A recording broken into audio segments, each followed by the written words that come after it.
My name is Maya. I'm 28 years old, and last Tuesday I was standing inside Sterling Sons Jewelers, a place so elegant it felt like a museum. I was admiring a pair of diamond earrings I had scrimped and saved for months to buy. After years of feeling like I was running a race I could never win, I finally had a personal victory worth celebrating. That's when my sister, Chloe, stormed through the heavy glass door, her face a mask of pure fury. Before I could even register what was happening, her hand arced through the air and connected with my cheek. The crack of the impact was so sharp it silenced the entire store. What followed that moment of stinging pain and humiliation would change the course of my entire life. But before I get to that part of the story, I'd love to know where you're watching from, so drop a comment below. And please hit that like button if you've ever been made to feel small by a family member in a public place. Growing up with Chloe was like trying to get a sliver of sunlight while living in the perpetual shadow of a giant, beautiful oak tree. She was 2 years older, the kind of effortlessly pretty that turned heads, and the undisputed gravitational center of our family's universe. While I was clocking in for after-school jobs from the age of 16, Chloe was floating between expensive hobbies and ever-shifting circles of friends, blissfully secure in the knowledge that our parents would foot every bill. And they always, always did. Our childhood home in the suburbs of Denver wasn't extravagant, but we never lacked for anything essential. My dad was a high school math teacher, and my mom managed a small, chic clothing boutique. They weren't rolling in money, but they managed to pull together enough to give Chloe everything her heart desired. Ballet lessons, cheerleading camps, a new wardrobe for every season. In the meantime, I squirreled away my babysitting money to buy art supplies and eventually the graphic design software that felt like a secret key to another world. Maya, be reasonable, my mom would say with a sigh whenever I'd timidly point out the imbalance. Your sister just needs a bit more support. You've always been so wonderfully independent. Independent wasn't a compliment, it was a justification. It wasn't a choice, it was the only option available for survival. By the time I was 20, I had moved out into a tiny apartment, working a full-time job at a print shop, while I burned the midnight oil taking night classes for my graphic design degree. Chloe, meanwhile, remained comfortably at home until she was 25. Her graduation gift, after her third attempt to finish a program at community college, was a hefty down payment on a condo that our parents proudly purchased for her. Last month marked a turning point for me. It was my 5th anniversary at Apex Design Studio, where I'd clawed my way up from a junior designer to the lead designer on several of our biggest accounts. My boss, Sarah, had just awarded me a substantial raise after my concept for the Peterson campaign landed us a massive contract. For the first time in my adult life, I had actual breathing room in my budget. I decided it was time to buy something I'd only ever dreamed of, a pair of real diamond earrings. The Sunday, right before the incident at the jewelry store, our family had gathered at my parents' house for the obligatory monthly dinner. I was genuinely excited, ready to share the news of my promotion. But as always, Chloe and her new fiancé, Mark, hijacked the entire conversation. "Everyone, I have an announcement," she'd squealed, waggling her left hand to flash a diamond ring that was anything but subtle. Mark proposed. We're getting married next spring. Mark, her boyfriend of a mere 5 months, offered a slightly uncomfortable grin from beside her. He worked in commercial real estate and drove a flashy car which, as far as I could tell, were his main qualifications in my sister's eyes. "Oh, sweetheart, that's just wonderful," my mom exclaimed, rushing to hug her. Dad followed suit, clapping Mark on the back with hearty approval. When I finally found a small opening to mention my own big news, my promotion, Mom just nodded vaguely. "That's nice, honey," she said, her eyes already drifting back to her favored daughter. "Now, Chloe, tell us every single detail about how he proposed." It was in that moment, feeling utterly invisible, that I decided the earrings weren't just an indulgence. They were a statement. They were a tangible reminder that my accomplishments were real and that they mattered, even if they only mattered to me. Sterling Sons wasn't the most ostentatious jewelry store in Denver, but it was certainly the most intimidating. Glistening crystal chandeliers hung from the high ceilings, scattering prismatic light across the pristine glass display cases. The sales staff moved with a quiet grace in their tailored black suits, and I could feel the discreet eyes of security cameras watching from every corner. I had walked past its grand entrance countless times, always feeling like it belonged to a different world. That Tuesday morning, I took a half day off work.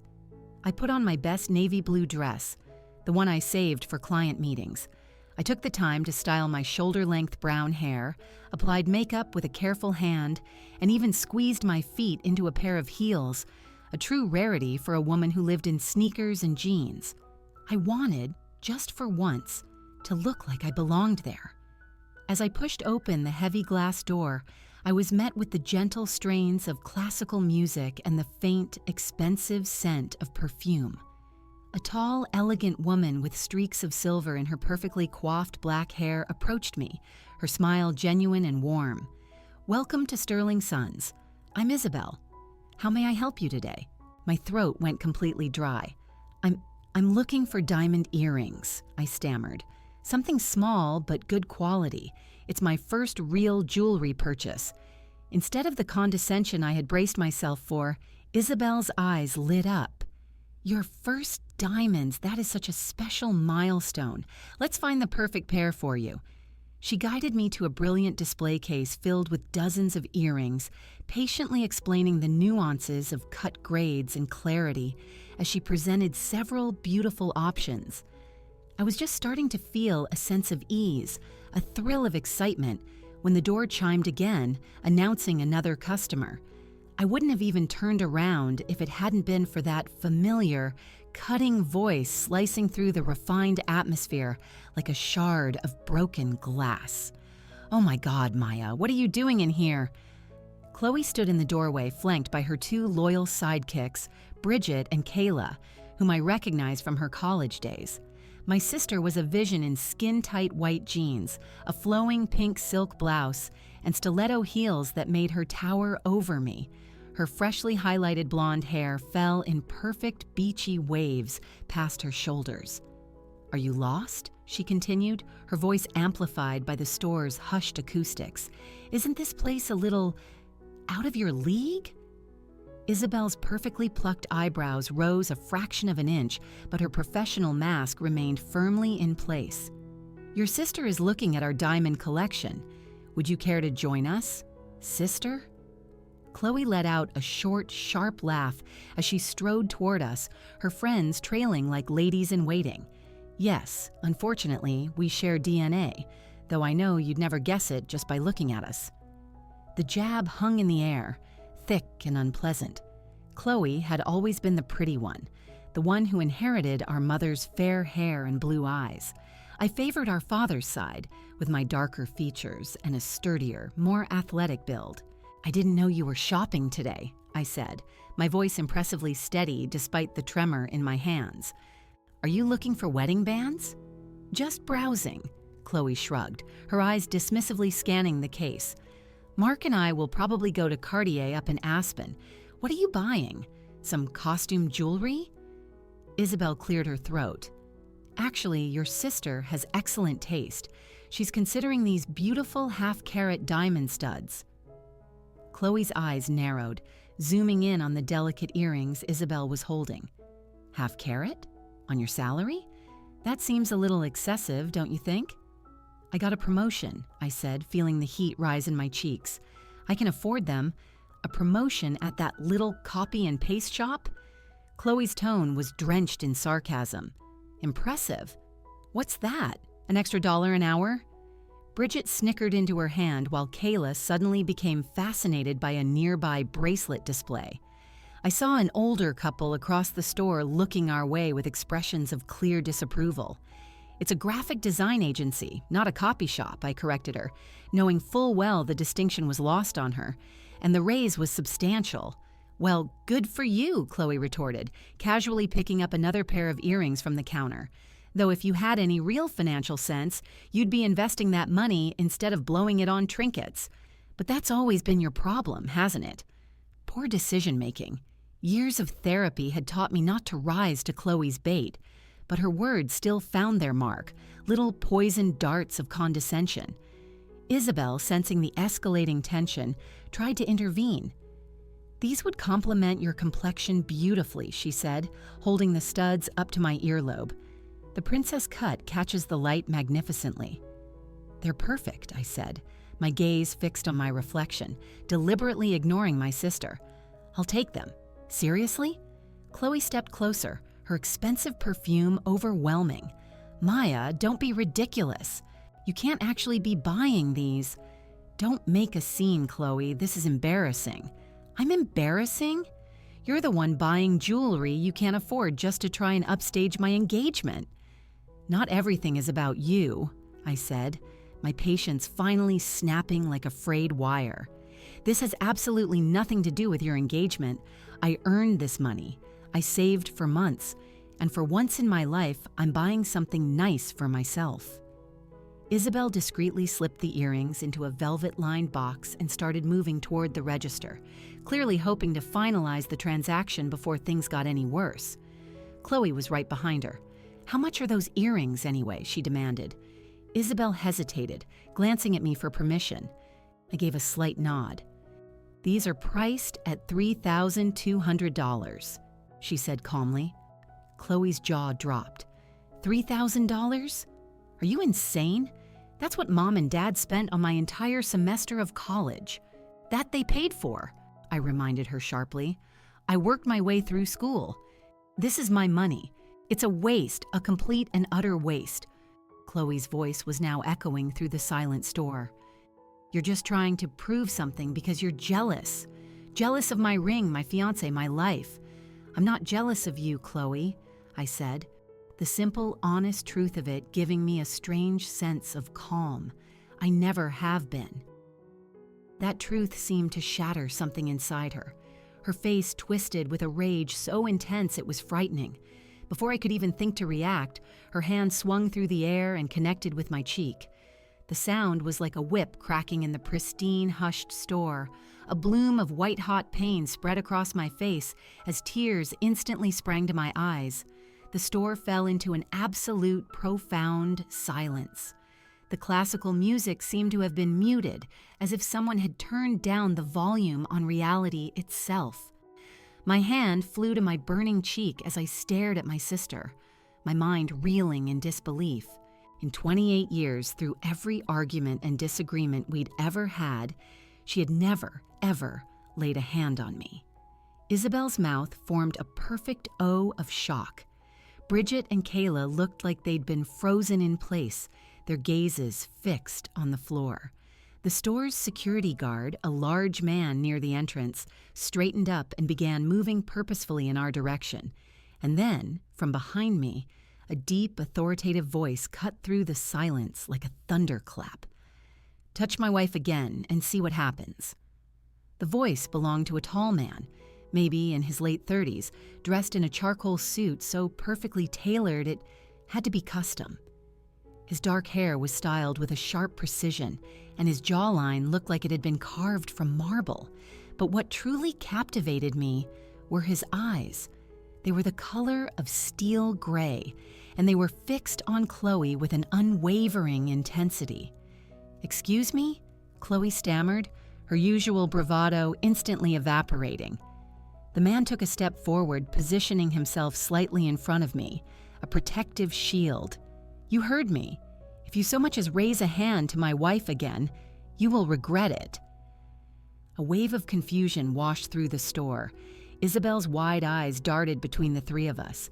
Even the security guard paused his advance, a look of uncertainty on his face. "Your wife?" Chloe repeated, her gaze flitting between the imposing stranger and me. I was just as baffled, but too stunned to form a single word. Wife? I had never seen this man before in my life.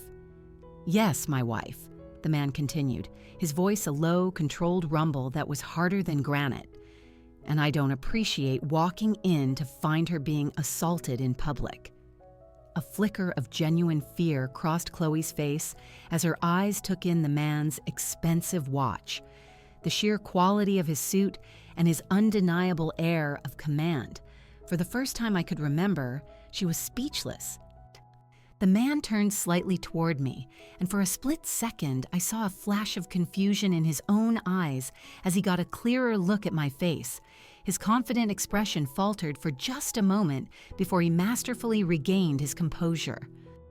"Eleanor, are you all right?" he asked, his tone softening to something gentle and concerned. "I'm not," I began, but he had already turned his focus back to Chloe. "I don't know who you are or what your issue is, but this behavior is completely unacceptable," he said. "I suggest you leave before I have security escort you out." Chloe's shock was quickly giving way to indignation. "Do you even know who I am? That's my sister, not your wife. Her name is Maya." The man blinked, his gaze returning to me, this time more carefully. A faint flush of color crept up his neck as the reality of his mistake dawned on him. "I apologize for the confusion," he said, his composure slipping for a moment. "But my point still stands. Your behavior is inexcusable." I finally found my voice. "Who are you?"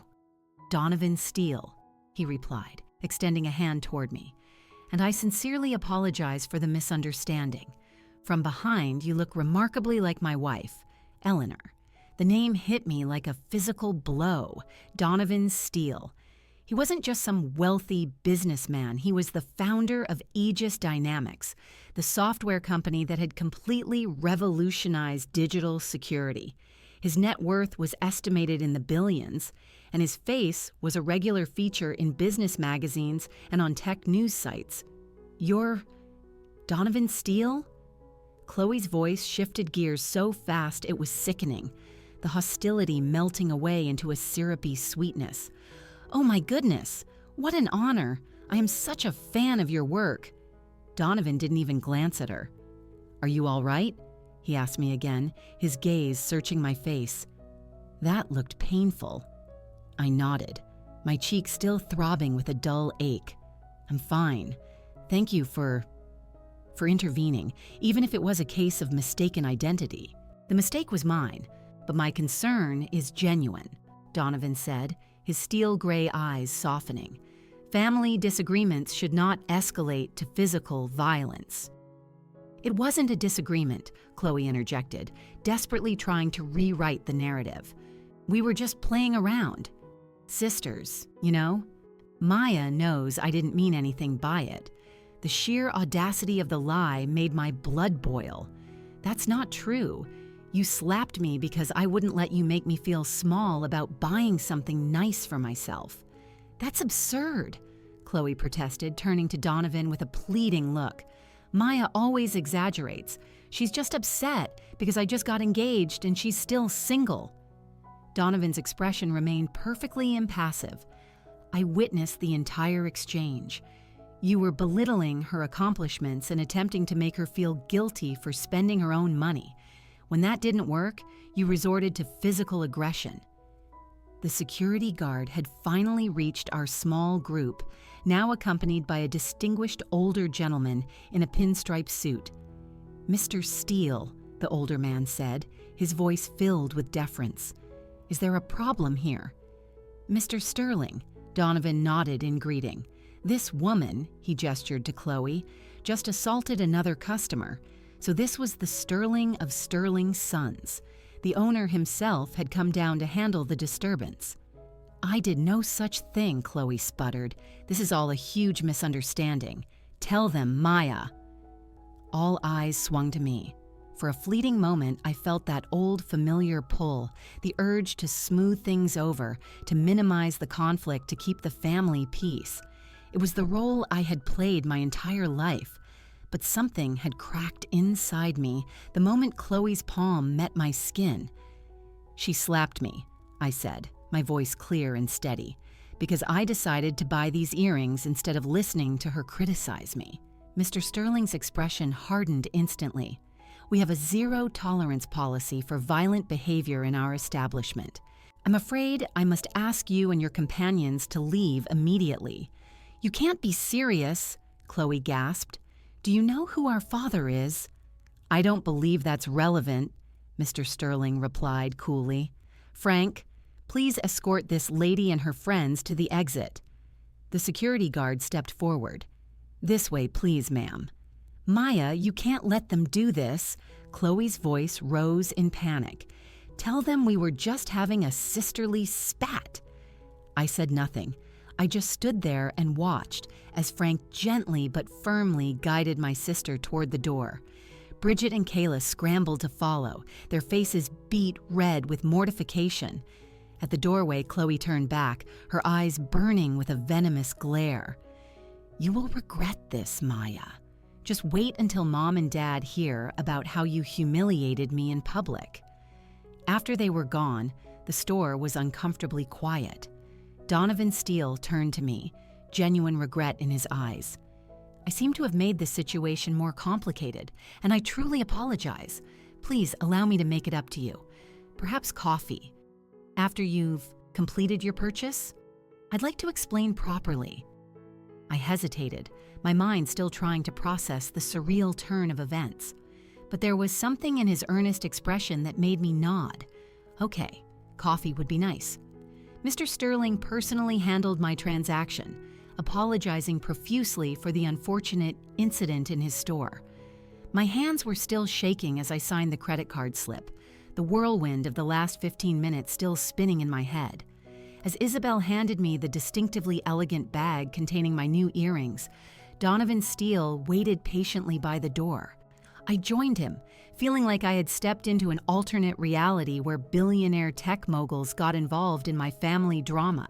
Donovan led me to a small cafe tucked away on a side street, an elegant little place with private booths and soft jazz music that I'd always assumed was too expensive for me.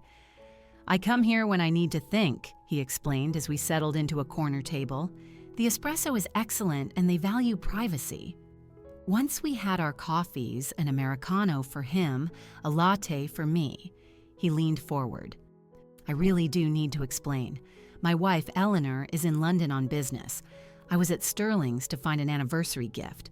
When I saw you from behind, your height, your hair, even the blue dress, it was an uncanny resemblance.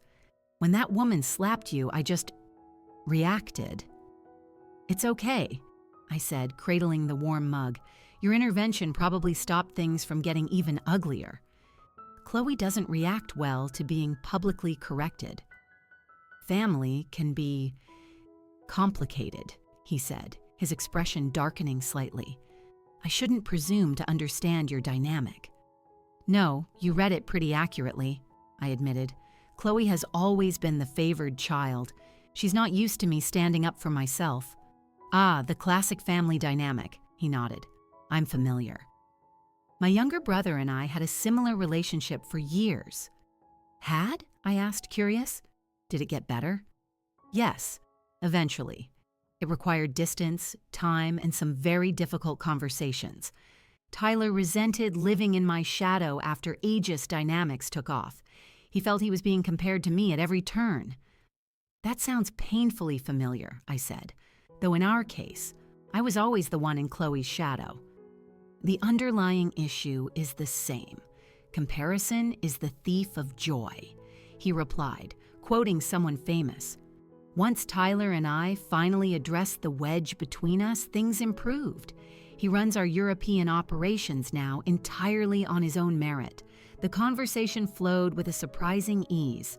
Donovan Steele might be a billionaire, but he spoke without a hint of pretension, listening intently as I found myself opening up about my family. So these earrings, he gestured to the Sterling Sons bag, they represent more than just jewelry to you, don't they? They're proof, I confirmed. Proof that my work has value, that I have value, independent of my family's approval. I understand that completely, he nodded. When I sold my first piece of software at 19, I used the money to buy a ridiculously expensive watch. Not because I needed it, but because it was a symbol of validation. Exactly, I said, amazed at how perfectly he understood. Our coffee cups were nearly empty when his phone buzzed. I have a meeting in 30 minutes, but I've truly enjoyed this. What exactly do you do in graphic design? I'm a lead designer at Apex Design Studio. We handle branding and marketing for several national accounts. Really? His eyes lit up with genuine interest. We're actually looking for someone with that exact expertise at Aegis Dynamics.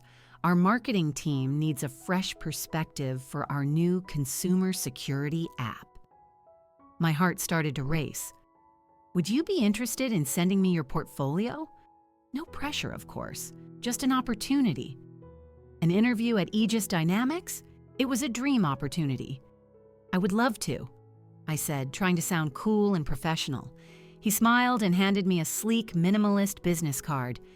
Email me directly. I'll make sure it gets to our creative director, Brenda Ross. As we stood to leave, he paused. One more thing. Don't let your sister's reaction diminish your accomplishment today. Those earrings represent your hard work. Wear them with pride. Walking back to my car, I felt strangely light. The encounter with Chloe had been a gut punch, but Donovan's unexpected mentorship had shifted my entire perspective. For the first time, I had stood my ground and hadn't apologized for it. My phone buzzed with a storm of incoming texts, 3 from my mother, 2 from my father, and 7 from Chloe. I silenced it without even looking. Whatever family drama was brewing could wait. By the time I got home that evening, my phone showed 23 text messages and 9 missed calls. I scrolled through them as I kicked off my heels. The texts from Chloe were a predictable roller coaster, escalating from anger. How dare you embarrass me like that? To manipulation. Mom is really upset with you. To a fake, condescending forgiveness. I forgive you for overreacting. My parents' messages were all demanding that I call them immediately to explain why I'd caused a scene. Not a single one mentioned the slap. I tossed the phone aside and opened the velvet box. Under the soft glow of my lamp, the diamonds ignited, scattering tiny rainbows on my wall. They were beautiful, but more than that, they were mine. Instead of calling my family back, I spent the entire evening polishing my digital portfolio. I selected my strongest work, updated my resume, and drafted a meticulously professional email to Donovan Steele. The reply came the very next morning. Maya, thank you for sending your impressive portfolio. Our creative director, Brenda Ross, would like to meet with you this Friday at 2 p.m. Please let me know if this works. Regards, Donovan Steele. He had actually arranged an interview. I quickly confirmed the time, my hands trembling with a mix of disbelief and sheer excitement. That evening, I finally braced myself and called my parents. As expected, my mother answered, her voice dripping with disapproval. Maya Elizabeth, what on earth happened yesterday? Chloe is an absolute wreck. I took a deep, steadying breath. Mom, did Chloe tell you she slapped me across the face in a public store? There was a pause. She said there was a misunderstanding, that you were making a scene about her engagement. That's not what happened, I said firmly. I was buying earrings with the money from my promotion, which, by the way, no one congratulated me on. Chloe showed up, belittled me, and when I wouldn't back down, she slapped me hard enough to leave a mark. Well, I'm sure she didn't mean... She meant it, I interrupted, and a complete stranger had to intervene. The store owner asked her to leave. A stranger? Chloe mentioned some man getting involved in family business where he didn't belong. I almost laughed.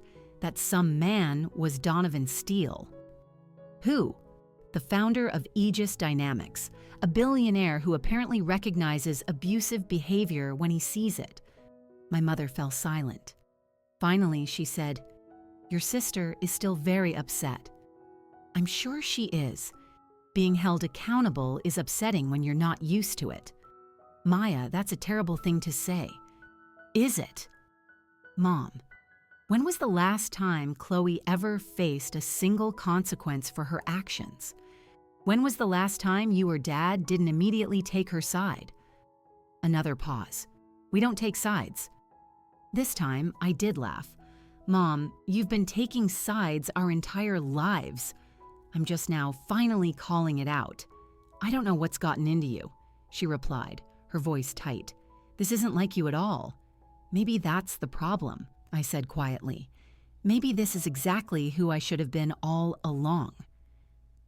The conversation ended with my mother suggesting I call Chloe to apologize. I promised to think about it, knowing I wouldn't. Friday came in a blur of nerves and anticipation. I wore a professional outfit and my new diamond earrings for a boost of confidence. The Aegis Dynamics headquarters was a modern architectural marvel of glass and steel.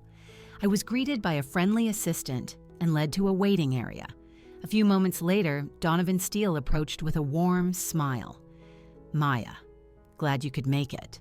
We chatted briefly until a striking woman with copper-colored hair and vibrant green glasses joined us.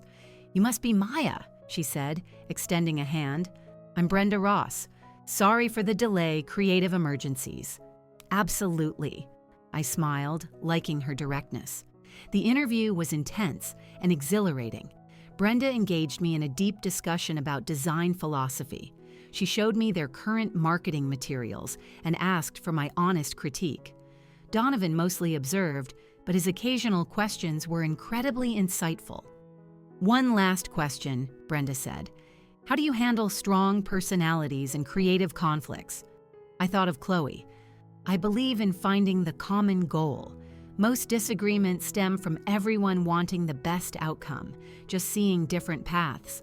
I try to honor each perspective while keeping the project's ultimate purpose in focus. Brenda nodded, satisfied. Well, Maya, this has been illuminating. You'll hear from us by next Wednesday. As Brenda left, Donovan offered me a quick tour. The workspace was incredible, collaborative, and designed to foster creativity. As we stood on the rooftop garden overlooking the city, he asked, "How are things with your family?" I sighed. Complicated. They expect me to apologize to Chloe. His expression was thoughtful. Family patterns are hard to break. Whatever happens with this position, Maya, don't lose the confidence you showed at Sterling's. That kind of self-advocacy is valuable everywhere. His words moved me. As I drove home, my phone rang. It was Chloe. After a moment, I answered. Hello? Maya, her voice was tight. We need to talk about what happened. Yes, we do, I said, taking a breath. But not if this conversation starts with you expecting an apology from me. Excuse me? You embarrassed me. No, Chloe. You embarrassed yourself by slapping me. That's assault, by the way. Don't be so dramatic. It was hard enough to leave a mark, I countered, and you did it because I wouldn't let you bully me. This isn't about the stupid earrings, she snapped. It's about you trying to steal attention from my engagement. The old accusation sounded pathetic now. Chloe, not everything is about you.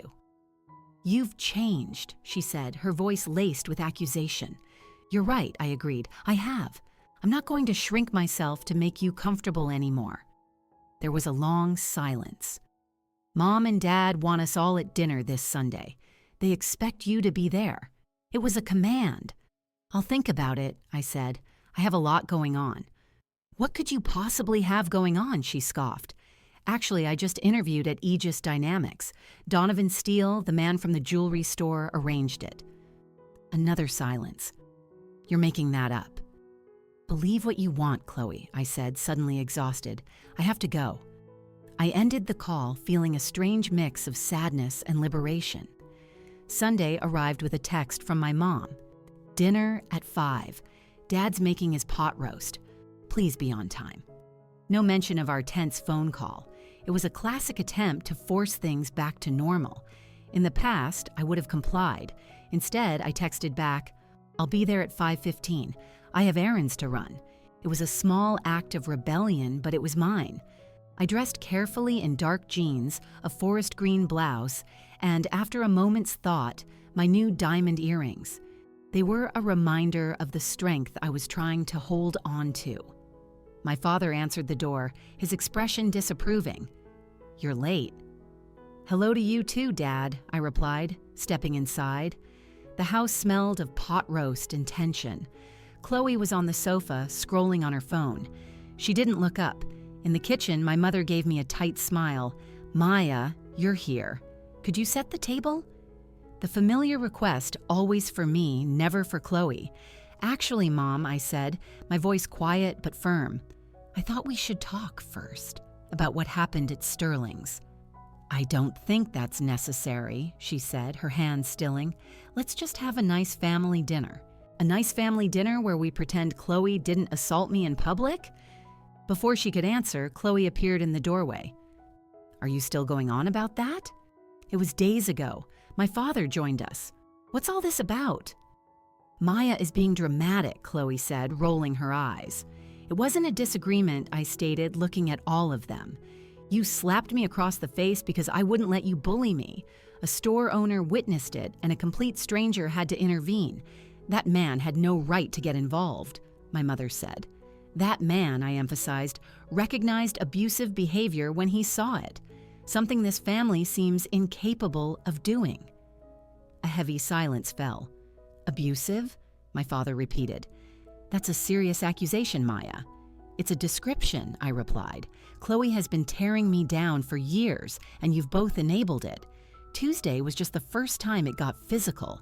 That's not fair," Chloe protested. "Name one time," I challenged her. "One specific time you supported me instead of competing with me." She opened her mouth, then closed it, her eyes darting to our parents for help. "Families have ups and downs," my mother began. "Love without respect isn't love," I said quietly. "It's control, and I'm done being controlled. I'm setting boundaries. I won't participate in family gatherings where Chloe's behavior is excused. I won't pretend things are fine. What you do with that information is your choice." Just then, the doorbell rang. It was Mark, Chloe's fiancé. During dinner, he turned to me. "Those are beautiful earrings," he commented. "Chloe told me about your visit to Sterling's. She also mentioned you had an unexpected encounter with Donovan Steele." "She did?" I was surprised. "Yes.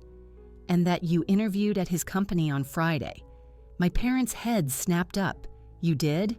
You didn't mention that." "I wasn't sure you'd be interested," I said honestly. "It's just a career opportunity, not a life event." My father flinched slightly. "Of course we're interested. Tell us about it." So I did, and as I spoke, I realized they were listening, truly listening, for the first time in a very long time. "That's wonderful, Maya," my mother said, her voice surprisingly sincere. "We are proud of you, you know, even if we don't always show it properly." The simple words brought a prickle of tears to my eyes. Later, in the kitchen, Chloe approached me alone. "Did you really meet Donovan Steele?" she asked quietly. "Yes," I said. "He mistook me for his wife." She was silent for a moment. "That's actually pretty cool." "The earrings do look nice on you," she added awkwardly. "I shouldn't have made such a scene." It wasn't a full apology, but from Chloe, it was an earthquake.